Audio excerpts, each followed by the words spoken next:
안녕하세요, 여러분. 엄청 오랜만이죠? 저도 지금 오랜만이라서 익숙하지 않네요. 8월 2일, 오랜만에 뉴스를 한번 읽어볼까 합니다. 아침 7시 45분에 올라온 뉴스인데요. 한번 읽어보겠습니다. 오늘 발표될 신규 확진자 수는 1,200명대에 이를 것으로 보입니다. 이는 지난주 휴일 대비 적은 숫자이지만 신규 확진자 수는 27일째 1,000명대를 기록하고 있습니다. 수도권이 757명으로 전체의 65.3%, 비수도권이 402명으로 34.7%를 기록했습니다. 수도권 사회적 거리두기를 4단계로 올린 지 3주가 지났지만 확산세가 꺾이지 않고 있습니다. 정부는 이번 주에도 변화가 없으면 더 강력한 방역 조치를 고려하겠다고 밝혀 전국 4단계 격상이나 추가 영업시간 단축 등이 거론되고 있습니다. 오늘부터 8월 31일까지 60세에서 74세 어르신 중 아직 백신을 접종하지 않은 126만 9천여 명의 접종 예약이 다시 진행됩니다. 이번에 백신을 예약하는 고령층은 아스트라제네카 백신을 8주 간격으로 접종하게 됩니다. 전국을 순회 중인 이재명 경기지사가 영남에 이어 호남을 찾아 국토 균형 발전을 강조하며 구애를 펼쳤습니다. 이낙연 전 대표는 인천을 찾아 수도권 공약을 이어갔는데 이 전 대표의 경기 북도 설치 공약을 두고 두 캠프의 공방이 펼쳐지기도 했습니다. 윤석열 전 검찰총장은 국민의힘 입당 뒤 첫 공식 행보로 청년층과의 토론회에 참석했고 최재형 전 감사원장은 소상공인을 만났습니다. 원희룡 제주도지사는 대선 준비를 위해 지사직에서 사퇴했습니다. 부동산 4채를 보유해 다주택자 논란에 휩싸인 김연아 서울주택도시공사 사장 후보자가 자진 사퇴했습니다. 김 후보자는 어제 SNS를 통해 SH 사장 후보자에서 사퇴합니다.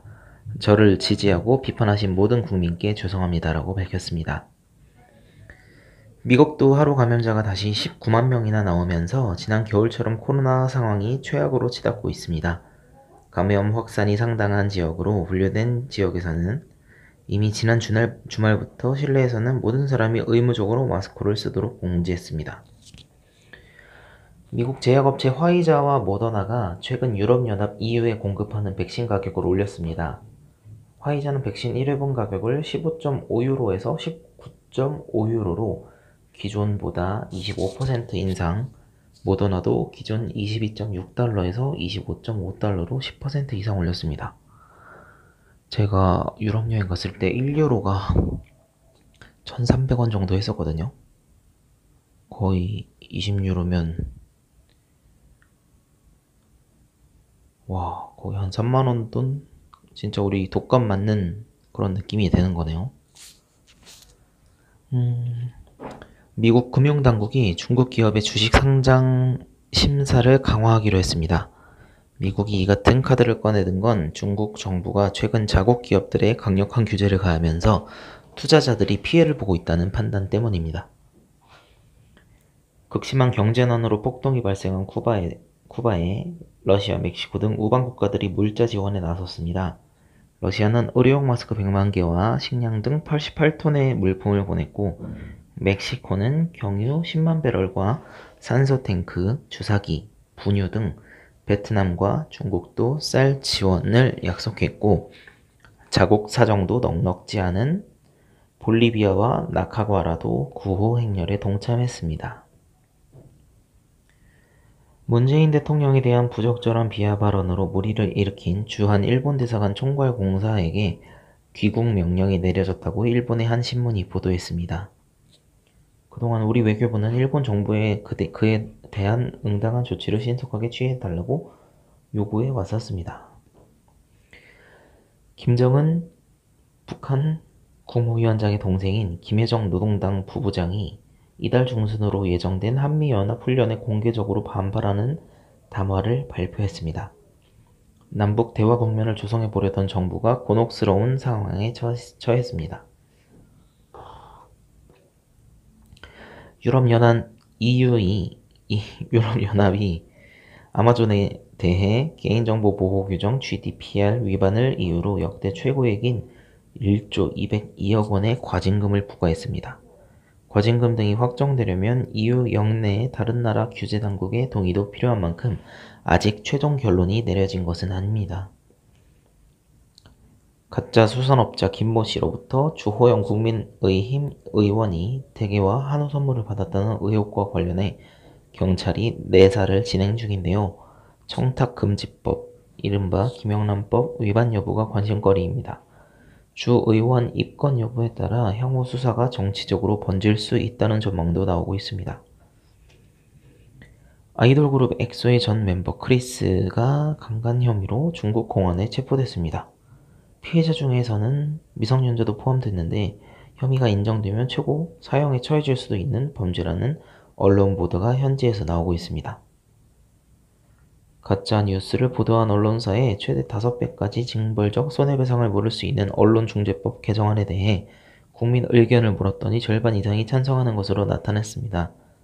정치적 성향별로 민주당 지지층은 찬성, 국민의힘 지지층은 반대가 많았고 정의당 지지층은 찬반이 팽팽하게 엇갈렸습니다. 자치경찰이 출범한 지 한 달이 지났습니다. 시도경찰위원회의 1호 시책은 노인이나 어린이 등 사회적 약자를 위한 안전대책이 줄을 이뤘는데요. 전문가들은 시도별로 내놓은 시책이 성공을 거두려면 앞으로 구체성을 확보하려는 노력이 이어져야 한다고 조언했습니다. 지난달 우리나라 수출액이 554억 달러를 넘어서며 65년 무역 역사를 최대치를 기록했습니다. 9개월 연속 월별 수출이 늘어난 가운데 연간 수출액 6천억 달러 달성도 청신호가 켜졌습니다. 그리고 전국 곳곳에서 양산 쓰기 운동이 전개되고 있다고 합니다.